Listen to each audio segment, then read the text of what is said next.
guys, I'm back with another reading wrap up. This is my last one for 2018 and I'm really excited to share it with you because there were some books that probably made it onto my favourites list for the year.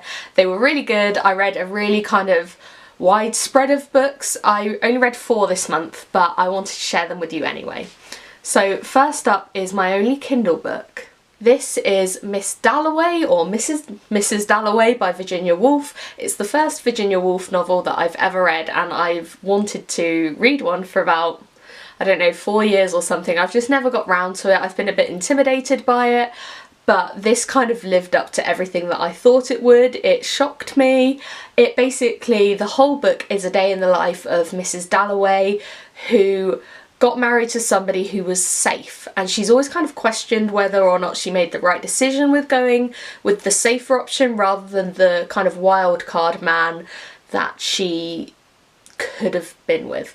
And there's also a kind of plot twist in that there's a woman called Sally that Mrs. Dalloway kind of questions whether she could have been with Sally. Obviously back at that time it wasn't socially acceptable at all. Mrs. Dalloway is part of a kind of high class society, but I really was shocked by the fact that there was this kind of element in the book, and like pleasantly surprised. So basically the book culminates in Mrs. Dalloway hosting a dinner party, and she finds out that one of the people that should have been there committed suicide, and she kind of thinks that maybe he made a good decision because he doesn't have to live with the misery of the world. But yeah, it's a really interesting insight into mental illness and how it was perceived at the time, because one of the characters has PTSD. There's obviously this LGBT element, and yeah, I really think it's a powerful book and I can see why it's recommended. Right, I'm gonna work in the right order. So the first book of the month that I read was Diary of a Manhattan Cool Girl by Tracy Kwan. This is what it says on the tin really. I really enjoyed this.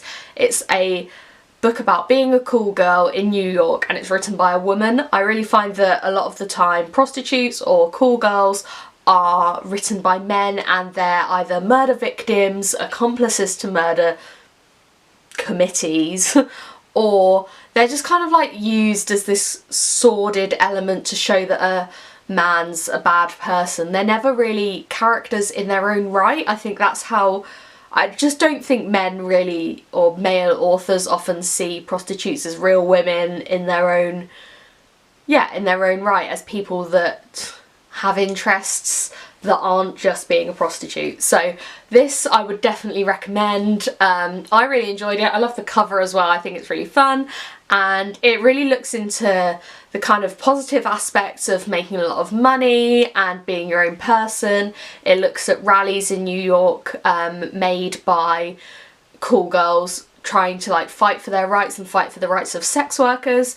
And yeah, I just think it's a really insightful book, and I think I'm going to give it 4 stars because there were moments where I kind of fell out of love with the book a little bit.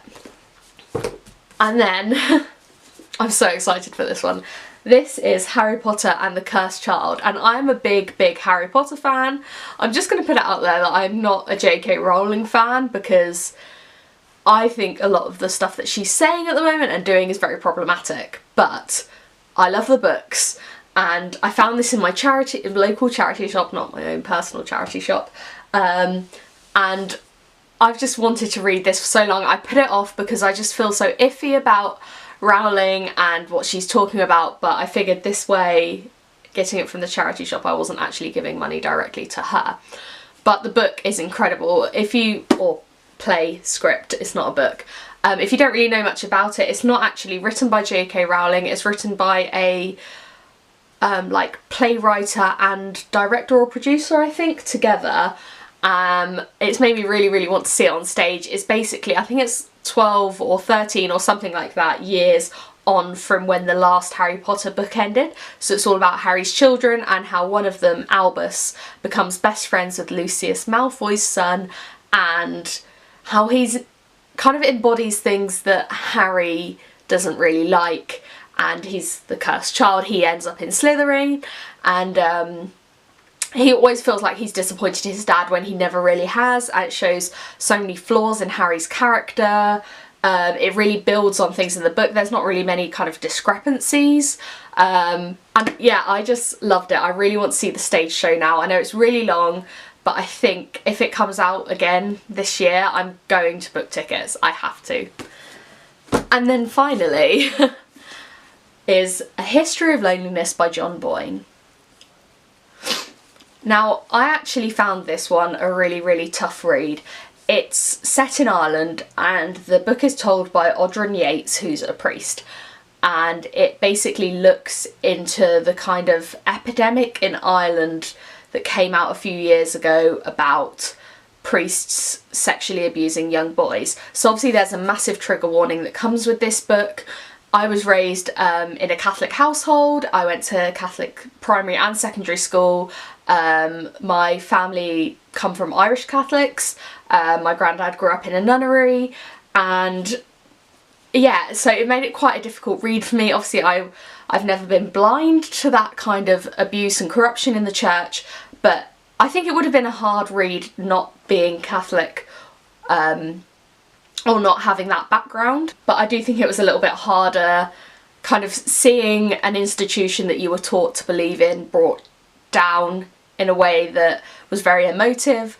It basically, the best friend of the priest, who's another priest, is guilty of abusing young boys, and quite a number over quite a few years, and it's all about his Odrin's kind of suspicions. It's all about his kind of internal kind of dilemma about what to do. He's a priest, he obviously loves his vocation, he loves the church, he believes in God, and he's just horrified that these men that have become priests have kind of like brought down the church. And I think it is a really tough thing, and it kind of really looked at what it's like to be a priest who is tainted by that corruption but has never done anything wrong themselves. He gets called a paedophile, he gets kind of beaten up, and you can understand why the people are angry at him, but you can understand why it's hard.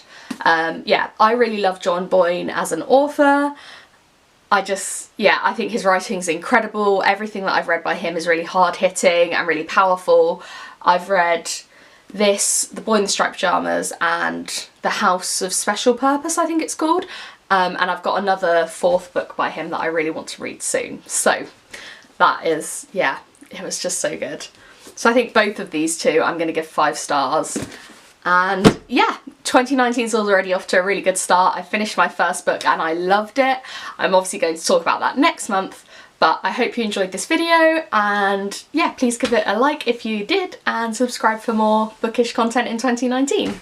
Thank you guys for watching. Bye.